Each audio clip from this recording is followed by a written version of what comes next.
ছাত্রদল নেতা শাহরিয়ার আলম আর সাম্য হত্যার বিচারের দাবিতে এই মুহূর্তে কিন্তু ঢাকা বিশ্ববিদ্যালয়ে ছাত্রদলের নেতাকর্মীরা বিক্ষোভ মিছিল করছেন। তারা ঢাকা বিশ্ববিদ্যালয়ের রাজু ভাস্কর্যের পাদদেশ থেকে সেই বিক্ষোভ মিছিলটি শুরু করে এই মুহূর্তে শাহবাগের দিকে এগিয়ে যাচ্ছেন। দর্শক, আপনাদের জানিয়ে রাখি, গতকাল দিবাগত রাতে কিন্তু ঢাকা বিশ্ববিদ্যালয়ের সংলগ্ন যে সোহরাওয়ার্দী উদ্যান রয়েছে, সোহরাওয়ার্দী উদ্যানের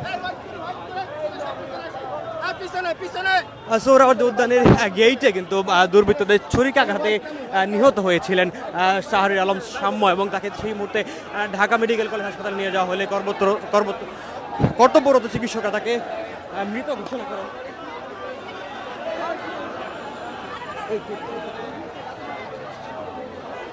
দর্শক, এই মুহূর্তে কিন্তু ঢাকা বিশ্ববিদ্যালয়ের শিক্ষার্থীরা সহ ছাত্রদলের বিভিন্ন ইউনিটের নেতাকর্মীরা যুক্ত হয়েছেন এই বিক্ষোভ মিছিলে।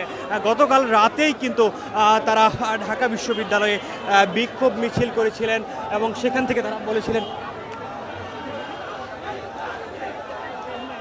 সামনের যে রাস্তাটি সেখান থেকে বলেছিলেন ঢাকা বিশ্ববিদ্যালয়ের ভিসি প্রক্টর সহ বেশ কয়েকজনের পদত্যাগ তারা দাবি করেছিলেন। কিন্তু দর্শক, গতকাল রাতে সেই বিক্ষোভ মিছিলে ঢাকা বিশ্ববিদ্যালয় ছাত্রদলের সভাপতি, সাধারণ সম্পাদক সহ ঢাকা বিশ্ববিদ্যালয়ের ছাত্রদলের নেতাকর্মীরা যুক্ত হয়েছিলেন। তবে কেন্দ্রীয়ভাবে আজকের এই বিক্ষোভ মিছিলটি হচ্ছে এবং যেখান থেকে কিন্তু তারা তাদের পরবর্তী কর্মসূচি ঘোষণা করবেন। দর্শক, গতকাল এক প্রেস বিজ্ঞপ্তিতে কিন্তু এমনটি গত রাতে কিন্তু জানিয়েছিলেন ছাত্রদলের সভাপতি, সাধারণ সম্পাদকের স্বাক্ষরিত সেই প্রেস বিজ্ঞপ্তিতে যেমনটি জানানো হয়েছিল আজকে 11:30টায় এই বিক্ষোভ মিছিলটি অনুষ্ঠিত হবে এবং তারপর কিন্তু সাথে সাথে তারা জানাচ্ছিলেন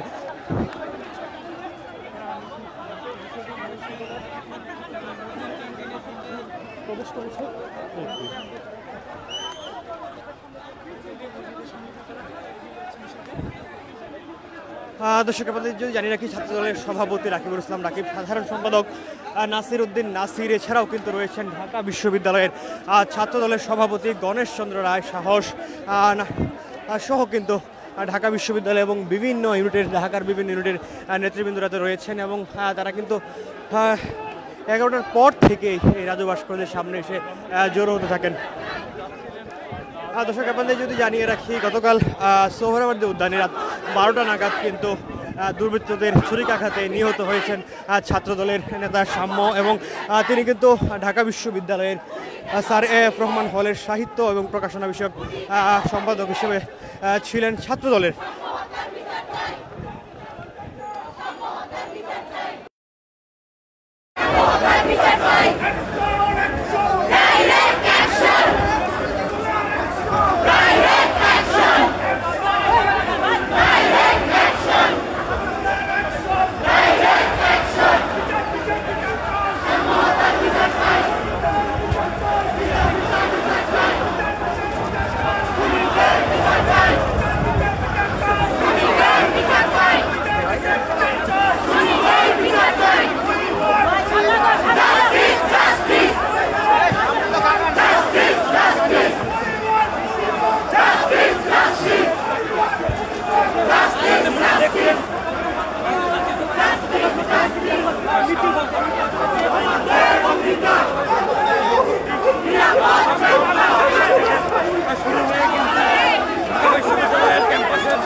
নিরাপদ ক্যাম্পাসের দাবিতে কিন্তু ঢাকা বিশ্ববিদ্যালয়ের সহ ছাত্রদলের বিভিন্ন ইউনিটের নেতাকর্মীরা যুক্ত হয়েছেন এই রাজু ভাস্কর্যের বিক্ষোভ মিছিলে এবং কেন্দ্রীয়ভাবে ছাত্রদলের ঢাকা এই বিক্ষোভ মিছিলে যুক্ত হয়েছেন ছাত্রদলের নেতাকর্মীরা।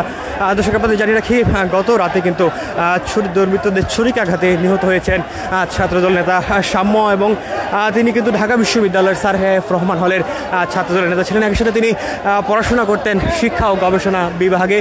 মাস্টার্সের শিক্ষার্থী ছিলেন, তার বাড়ি সিরাজগঞ্জে। এবং গতকাল রাতেই কিন্তু ছাত্রদল তাৎক্ষণিকভাবে একটি বিক্ষোভ মিছিল করেছিল এবং সেই বিক্ষোভ মিছিলে কিন্তু তারা ঢাকা বিশ্ববিদ্যালয়ের প্রক্টর এবং বিসির পদত্যাগ দাবি করেছিলেন। এবং এই মুহূর্তে কিন্তু তারা নিরাপদ ক্যাম্পাসের দাবিতে কিন্তু বিক্ষোভ মিছিলটি তারা করছেন। একই সাথে এই হত্যাকাণ্ডের সাথে জড়িত যারা রয়েছেন তাদের বিচারের আওতায় আনার জন্য কিন্তু তারা দাবিটি করছিলেন। দর্শক, আপনাদের যদি জানিয়ে রাখি, কিছুক্ষণ আগে কিন্তু সাধারণ সম্পাদক ছাত্রদলের সাধারণ সম্পাদক নাসিরউদ্দিন নাসির জানিয়েছেন ছাত্রদলের নেতার নামাজে জানাজা কিন্তু অনুষ্ঠিত হবে ঢাকা বিশ্ববিদ্যালয়ের কেন্দ্রীয় মসজিদ বাদ জোহরের পর। মাধ্যমে